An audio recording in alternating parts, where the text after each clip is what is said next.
Muito bom estar aqui nesta manhã, honrado com o convite.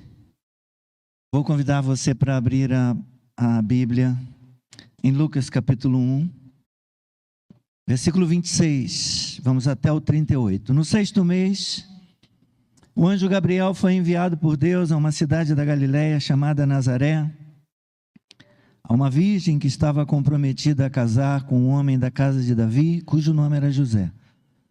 A virgem se chamava Maria, e aproximando-se dela, o anjo disse: Salve, agraciada, o Senhor está com você. Ela, porém, ao ouvir esta palavra, perturbou-se muito e pôs-se a pensar no que poderia significar esta saudação. Mas o anjo lhe disse: Não tenha medo, Maria, porque você foi abençoada por Deus. Você ficará grávida e dará à luz um filho, a quem chamará pelo nome de Jesus. Este será grande e será chamado Filho do Altíssimo. Deus, o Senhor, lhe dará o trono de Davi, seu pai. Ele reinará para sempre sobre a casa de Jacó, e o seu reinado não terá fim. Então Maria disse ao anjo: Como será isto, se eu nunca tive relações com homem algum? O anjo respondeu: O Espírito Santo virá sobre você e o poder do Altíssimo a envolverá com a sua sombra.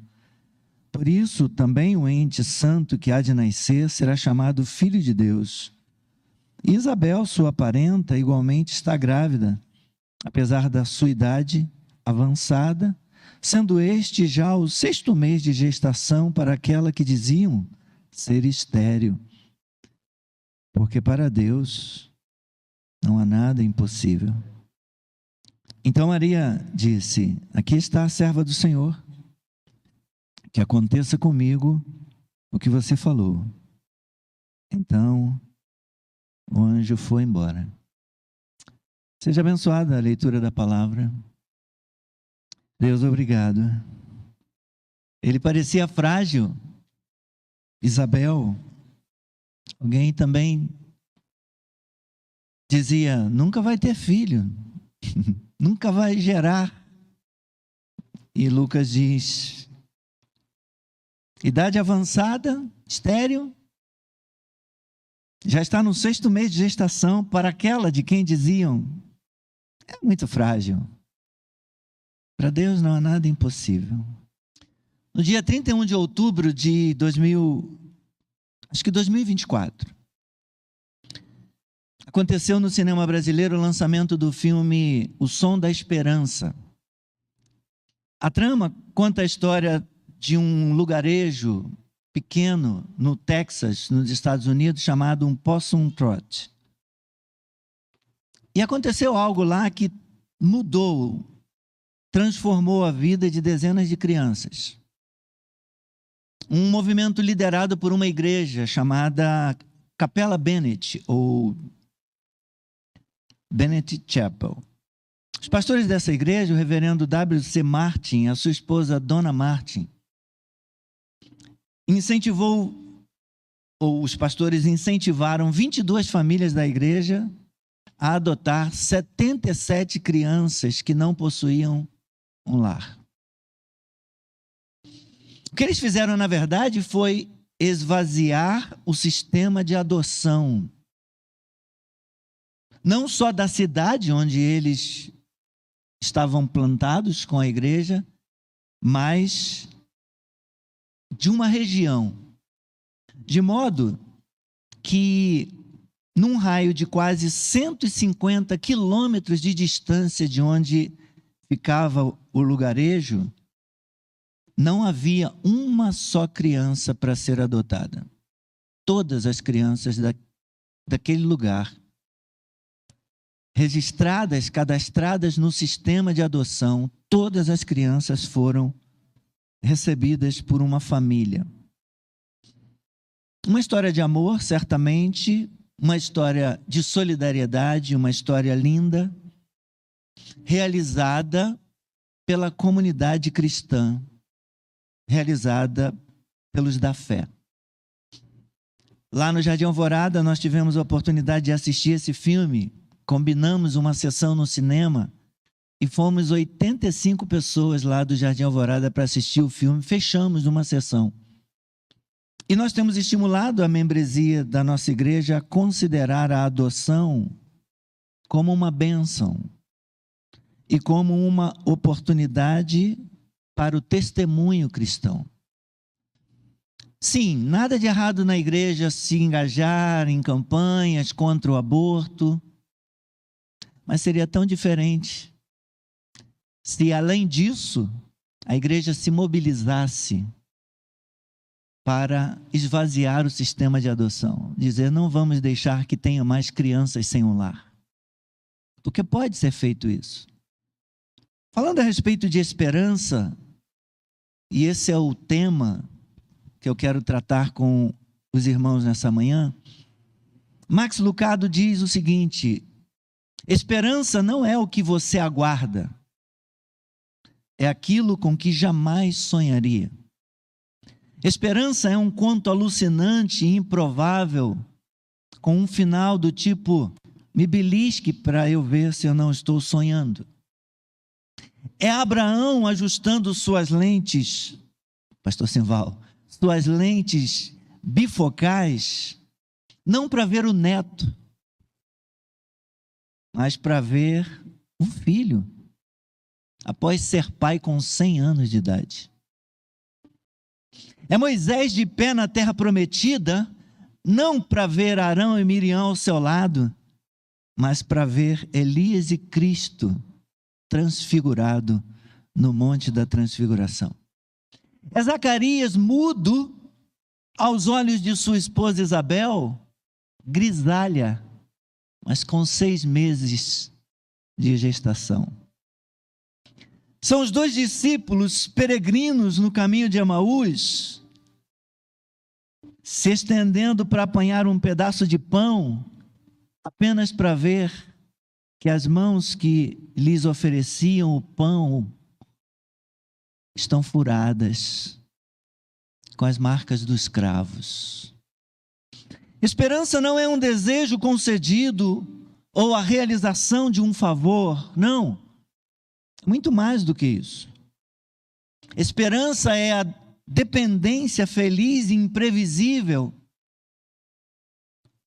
de um Deus que ama nos surpreender e ao mesmo tempo estar ali pessoalmente para ver a nossa reação. Como um pai que prepara uma surpresa para o filho e fica escondido para ver como é que ele vai reagir àquela surpresa. Deus ama ver qual a reação que a minha filha vai ter, qual a reação que o meu filho vai ter.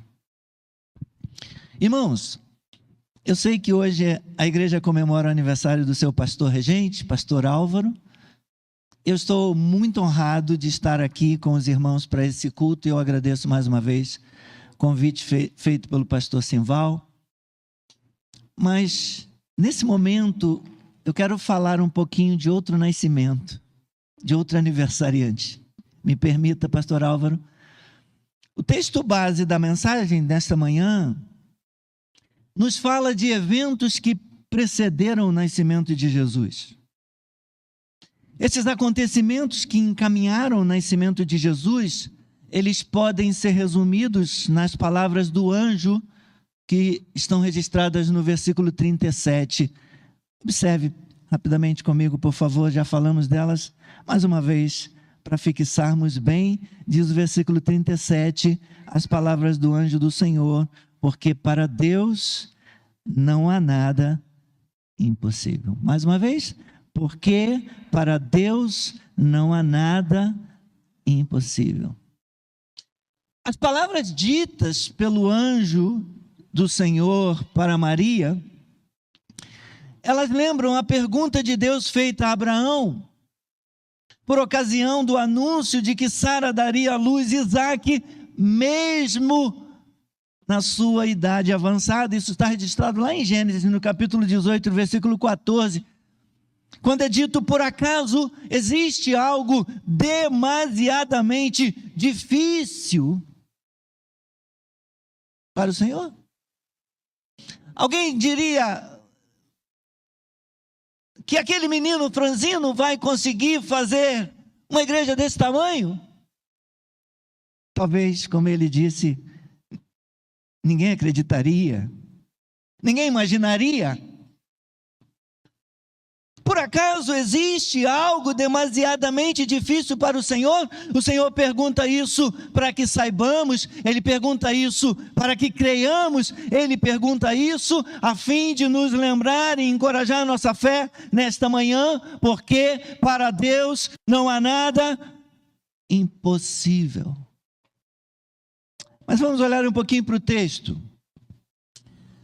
E vamos pensar um pouquinho, vamos considerar as palavras que Maria ouviu e como ela reagiu a estas palavras. Versículos 27, 28, 26, a partir do 26. No 6º mês, o anjo Gabriel foi enviado por Deus a uma cidade da Galiléia, chamada Nazaré, a uma virgem que estava comprometida a casar com um homem da casa de Davi, cujo nome era José. A virgem se chamava Maria. E aproximando-se, o anjo disse: Salve, agraciada, o Senhor está com você. Ela, porém, ao ouvir esta palavra, perturbou-se muito e pôs-se a pensar no que poderia significar esta saudação. Nós ficamos depois daquela ordenação, depois daquela noite, nós também nos pomos a pensar, cada um dos 6, a respeito das palavras que ouviram. Cada um no seu contexto. Palavras distintas, palavras bastante diferentes para cada um, segundo o perfil, segundo a aparência, ou em contraponto, em contraste com a aparência. Maria foi escolhida como instrumento humano, meus irmãos, através de quem o Salvador viria ao mundo. Ela era uma jovem de Nazaré, da Galiléia, que estava noiva, que estava comprometida com um compromisso de casamento assumido com um rapaz chamado José, descendente de Davi. O nome Maria significa exaltada, favorecida, agraciada. E ela foi escolhida para ser favorecida dentre todas as outras jovens, dentre todas as outras filhas da casa de Davi. Alegra-te, muito favorecida, ou salve, agraciada, como diz outra tradução. O Senhor é com você. Para alguém, para uma pessoa, para uma jovem como Maria, que pensava o que vai ser da minha vida nesse lugar, nessa cidade pacata, humilde, e ela só se preocupava com a sua condição, com a sua situação humilde. Se olharmos um pouquinho adiante no versículo 48 deste mesmo capítulo, no cântico que é conhecido como o Magnificat, que Maria apresenta e compõe para o Senhor, versículo 48, ela diz: porque ele atentou para a humildade da sua serva. Ele atentou, ele prestou atenção nisso, na humildade, na pequenez daquela menina. Havia ocasião para aquelas palavras. Isso pretendia insuflar, pretendia suscitar nela um senso de valor, de mais-valia. Você, menina, você é muito importante para Deus. No mesmo versículo 48, um pouquinho depois, ela diz: pois desde agora todas as nações me considerarão bem-aventurada. Eu, uma menina da pequena e pacata cidade de Nazaré da Galiléia. Desde agora, as nações e as gerações, todas as gerações, se lembrarão do que Deus fez por mim, do que Deus fez através de mim. Havia ocasião para aquelas palavras de Deus pela boca do anjo para aquela jovem. Como para Gideão, lá em Juízes 6,12, o Senhor é contigo, homem valente, um menino que se considerava pequeno e também de uma família pequena. Mas Deus diz, você, rapaz, você não está sozinho. O Senhor é contigo e você é valente. Mesmo que alguém diga não. Mesmo que alguém olhe para a aparência e diga, não, mas pode vir alguma coisa boa de lá. Olhe para ele, é muito pequeno. Olhe para ela, é muito frágil. É muito humilde. O Senhor é contigo, homem valente. Palavras como essas palavras ditas pelo anjo podem nos encorajar, meus irmãos, em momentos e circunstâncias adversas, quando muitas vezes nós ouvimos as pessoas ao nosso redor dizer, você está sozinho, você não vai chegar a lugar nenhum, você não vai realizar coisa nenhuma, o Senhor te deixou, você não conta com a bênção de Deus. O Senhor é contigo. O Senhor está com você, abençoado, abençoada. A bênção de Deus está na sua vida. Em nome do Senhor, minha irmã, creia. Em nome do Senhor, tenha esperança. Mesmo que você não entenda nada do processo ou da obra que Deus está fazendo ou está prometendo fazer, como aconteceu com Maria, como aconteceu com o pastor Álvaro, como tem acontecido com tantas pessoas aqui. Ouça, creia em nome do Senhor. Tenha esperança. Pelo Senhor, em o seu nome, creia, se encha de esperança nele, você também, meu irmão, ainda que devido às dificuldades e circunstâncias adversas na sua vida, você esteja morrendo de medo, tenha esperança, mesmo que morrendo de medo, tenha esperança, porque para Deus não há nada impossível. Para Deus não há nada impossível. Maria ficou consternada. Essa foi a reação dela ao ouvir as palavras do anjo. Ela ficou comovida, chocada, talvez até assustada, porque as palavras do versículo 30 dizem, o anjo diz para ela, depois que ela ficou a pensar no significado das palavras que ele lhe dissera, o anjo disse no versículo 30, não tenha medo. Mas ela é crente. Ela estava admirada, mas é uma admiração em fé. Ela está surpresa, mas é uma surpresa com fé. Versículo 34, Maria disse, como será isto? Ela não duvida que será isto, ela só quer saber como. Como será isto? Se eu nunca tive relação com homem algum, eu não entendo. E, de fato, nós não precisamos entender, não fomos chamados a entender, nós somos chamados a crer. Ela estava admirada em fé, crendo nas palavras de Deus, através do anjo. Estava maravilhada e tentando entender. Ela era uma mulher temente a Deus, embora jovem ainda. Ela não era uma mulher deslumbrada, ambiciosa, inconsequente. Ela sabe que esse privilégio vai ter um custo. Simeão vai profetizar. No capítulo 2, no versículo 35, está registrado. Aquela que seria a mãe do filho do Altíssimo. Uma espada vai lhe atravessar a alma. Não seria sem custo. Não foi sem custo que se chegou até aqui. Teve custo, teve preço, teve lágrimas, teve noites em claro. Muita gente na Galileia e no mundo não entenderia essa gravidez misteriosa de Maria e pensaria mal a respeito dela. Todavia o anjo lhe disse que ela foi abençoada por Deus.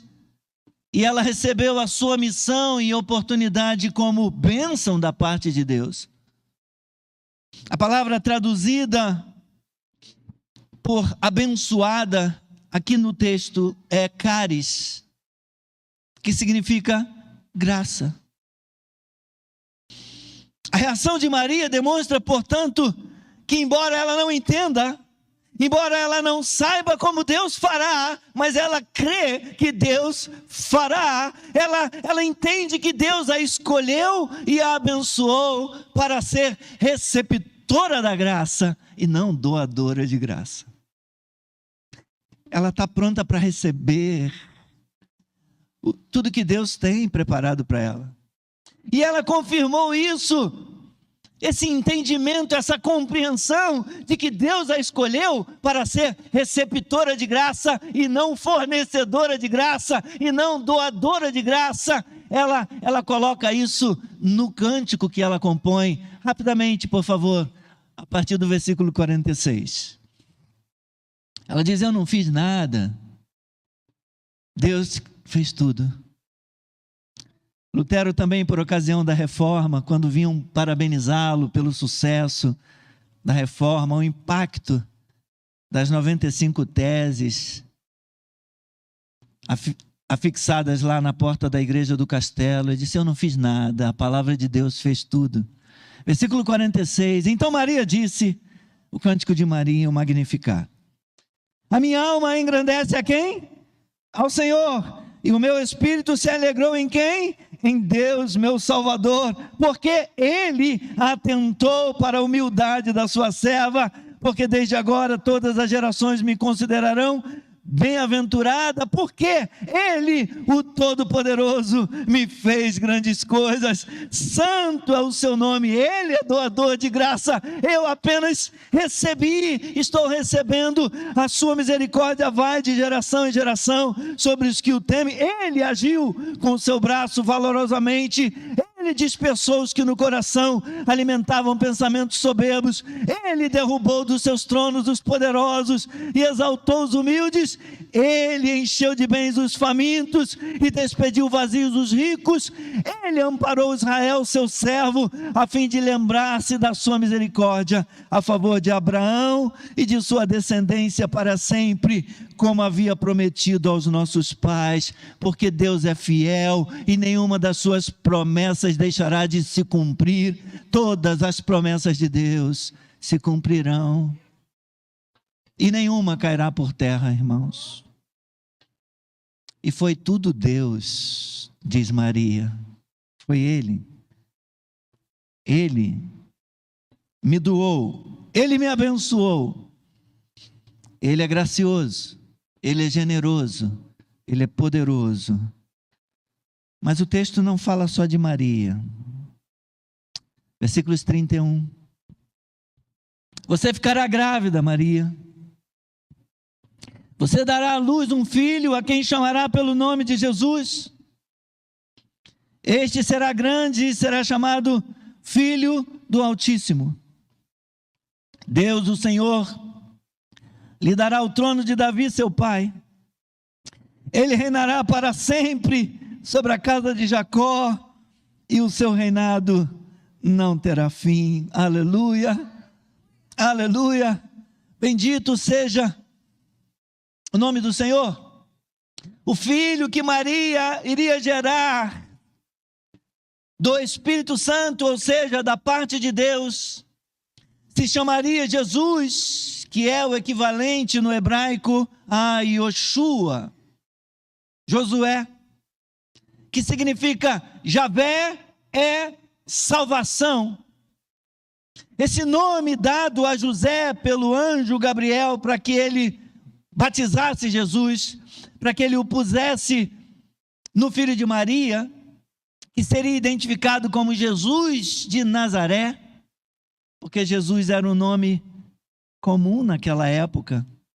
Então, ele será Jesus, mas esse Jesus é diferente. Esse Jesus é de Nazaré. Se você olhar Atos 13, versículo 6, fala que era comum, tinham outros Jesuses por lá. O nome pessoal do Messias, meus irmãos, indicava o que ele iria fazer, quem ele seria e o que ele faria. Ele seria da linhagem de Davi ele seria chamado Filho do Altíssimo, assim como também Salomão foi chamado Filho do Altíssimo. Ele reinaria sobre a casa de Davi, assim como Salomão reinou sobre a casa de Davi, com o diferencial de que este filho de Davi, que será chamado Jesus de Nazaré, esse filho do Altíssimo, diferentemente de Salomão, ele teria um reinado que não acabaria. Seu reinado não chegaria ao fim. Essas expressões indicavam que aquela criança seria uma criança extraordinária, aquela criança seria uma criança especial, aquela criança seria ninguém menos que o Messias, embora o próprio termo não seja utilizado aqui. Jesus é o Filho do Altíssimo. Ele é o prometido sucessor do trono de Davi, como registrado em 2 Samuel capítulo 7, versículos 12, versículos 13 a 16, e conforme Lucas 1, 27. As citações de o trono de Davi, seu pai, e ele reinará para sempre, fazem alusão à aliança com Davi, na qual Deus prometeu que o Messias descenderia de Davi e ele governaria para sempre. Salmo 72, Salmo de Salomão, olha para frente, olha para o futuro, vários séculos à frente, e o salmista diz: esse rei permanecerá enquanto existir o sol e enquanto durar a lua, através das gerações. Versículo 5 do Salmo 72. Versículo 15 diz: viva o rei, que continuamente se faça por ele oração, e o bendigam todos os dias. Ninguém fez oração no nome de Salomão, ninguém bendisse o nome de Salomão todos os dias, mas a respeito do rei que Salomão contempla séculos à frente, se diz desse rei que ele vai permanecer enquanto existir o sol, enquanto durar a lua, que as pessoas farão por ele oração e o bendirão todos os dias. E no versículo 17 diz o salmista que o nome do rei permaneça para sempre. Era do descendente davídico, era do Salvador, do Messias Rei, que o salmista falava. Jesus é esse Rei, meus irmãos, Rei dos reis e Senhor dos senhores. Maria teve o privilégio de gestar no seu ventre o Filho do Altíssimo, o Filho de Deus. Versículos 34 a 36. Então Maria disse ao anjo: como será isto? Se eu nunca tive relações com homem algum. O anjo respondeu: o Espírito Santo virá sobre você, e o poder do Altíssimo a envolverá com a sua sombra. Por isso também o ente santo que há de nascer será chamado Filho de Deus. Louvado seja o nome do Senhor. Essa criança gestada no ventre de Maria não era uma criança qualquer, como já dissemos. Era ninguém menos que o Messias, o príncipe de Deus, Filho do Altíssimo. João Batista foi chamado profeta do Altíssimo, como diz o versículo 76 de Lucas capítulo 1. Mas essa criança, Jesus, o filho de Maria com José, ele seria chamado Filho do Altíssimo. Ela faz uma pergunta pertinente. Maria faz uma pergunta apropriada para o anjo: como será isto? Eu não tenho relação com homem algum. Por acaso vai ser de outra maneira? Diferente do modo normal de concepção, que é da relação de um homem com uma mulher? Mas este vai ser gestado de outra forma? Como vai ser isso? E ela recebe uma resposta satisfatória no versículo 35, quando o anjo lhe diz que ela vai conceber pelo poder do alto, ela vai conceber pelo poder de Deus, ela vai conceber pelo poder do Espírito Santo, cuja obra é santificar, e portanto ele vai santificar a virgem para este propósito. Ela não deve desejar saber mais do que o suficiente para crer. Irmãos, a formação de cada feto, a formação de cada bebê no ventre e a entrada do Espírito na vida do feto são mistérios que pertencem somente a Deus. São mistérios da natureza. Nós usamos uma expressão, onde o vento faz a curva, aqui já ouviram falar dessa expressão? Fulano mora longe a beça, mora onde? Lá onde o vento faz a curva. Onde o vento faz a curva? Alguém já viu o vento fazendo curva em algum lugar? Eu nunca vi. O vento dando grau, derrapando, queimando pneu por aí, eu nunca vi. Ninguém conhece o caminho do vento. Diz a Escritura, nem como se formam os ossos no ventre da que está grávida. Eclesiastes capítulo 11, versículo 5. Ninguém, absolutamente ninguém conhece o caminho do vento, nem como se formam os ossos no ventre da que está grávida. Outro salmo, Salmo 139, ele nos diz, nos versículos 15 e 16, que nós fomos formados no oculto. Todos nós, cada um de nós fomos formados no oculto. A formação de Jesus, meus irmãos, se a nossa formação é um mistério, muito mais a formação do Filho do Altíssimo, muito mais a formação do Filho de Deus. A formação de Jesus Cristo é um mistério ainda maior, porém sem controvérsia, porque grande é o mistério da piedade. Qual é o grande mistério da piedade? Aleluia! Deus manifestado em carne, disse Paulo, escrevendo a Timóteo capítulo 3,16, aquele que foi manifestado na carne, foi justificado em espírito, contemplado por anjos, pregado entre gentios, crido no mundo e recebido na glória. Esse é o mistério da piedade, esse é o grande mistério da piedade. E nós não devemos cobiçar conhecer além do que está escrito, porque para Deus não há nada impossível. E se nada é impossível no tocante ao mundo dos homens, nada é impossível no tocante a tudo aquilo que Deus determinou fazer. Aquilo que eu preciso não é impossível. Aquilo que você precisa não é impossível. Aquilo que essa igreja precisa não é impossível. Aquilo que Deus fará através desse ministério da vida do pastor Álvaro e dos seus pastores que o ajudam não será impossível, porque nada é impossível para Deus. 40 anos, né? Para cumprir a outra profecia, os 40 anos da igreja. Fora o que está implícito, fora o que estava nas entrelinhas, que a gente não sabe.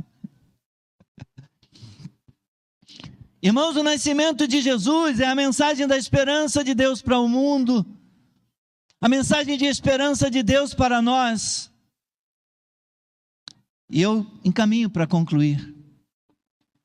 Mas como dissemos no início, esperança não é aquilo que você aguarda, antes é aquilo com que você jamais sonharia, porque para Deus nada é impossível. Nenhuma palavra de Deus deve ser inacreditável para nós, enquanto nenhuma obra é impossível para Ele. Enquanto Deus pode fazer o impossível, nós não podemos deixar de crer em nenhuma palavra de Deus para a nossa vida. Quais são as suas maiores expectativas nesse dia de hoje? O que você aguarda? O que você anseia? O que você espera de Deus? Creia, porém, que Deus pode realizar até aquilo com que você jamais sonharia, porque a palavra do Senhor diz que Ele faz infinitamente mais do que tudo quanto pedimos, ou pensamos, ou cremos. Ele faz infinitamente mais. Pastor Álvaro tinha sonhos quando foi separado para o ministério, mas eu sei, e ele já confirmou, que jamais imaginou que o seu ministério, que a ICNV Queimados seria o que é hoje, e que alcançaria, que realizaria tudo o que tem realizado. Se dissessem isso há 34, 37 anos passados, ninguém ou poucos acreditariam. Pareceria impossível, como ele disse após a palavra do irmão Anselmo. Seja com Josué, ou com Caleb, ou com Álvaro, nós podemos dizer: nunca houve noite que pudesse impedir o nascer do sol e a esperança. E não há problema. Não há problema, não há situação, não há circunstância, não há projeto, não há nada que Cristo não possa ajudar. Amém?